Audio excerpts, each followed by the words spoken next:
Hey guys, KrayfishKarl here, and welcome to another Droplet States of Matter update.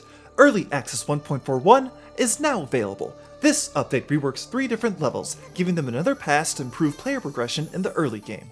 The level that's received the most changes is Yokai Gardens, formerly known as Bonsai Bathhouse. I felt the original version needed improvement in that I had to introduce the player to some sort of unique mechanic or test their knowledge in some way.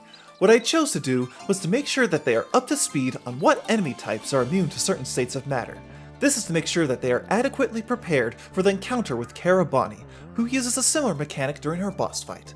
In Yokai Gardens, you'll find all sorts of enemies with special attributes.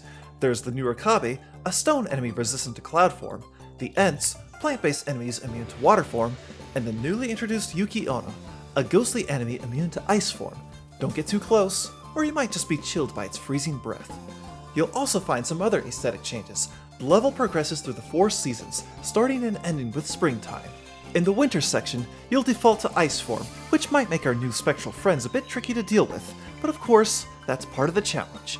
In other news, the 2 other levels I reworked, albeit to a much smaller scale, are Mangrove Marsh and Waterworks. These levels both remain conceptually the same, but have spaced out the collectibles and platforms to give the player more breathing room. They are now more focused on the mechanics they are setting out to introduce. Mangrove Marsh helps to ensure the player knows how ice and cloud form react with bodies of water, and Waterworks introduces gratings that all states of matter except ice form pass through. In doing so, I'm aiming to make sure that the player knows these crucial skills before facing much more difficult challenges later in the game. That's all for now, and with that, thank you for following the development of Droplet States of Matter.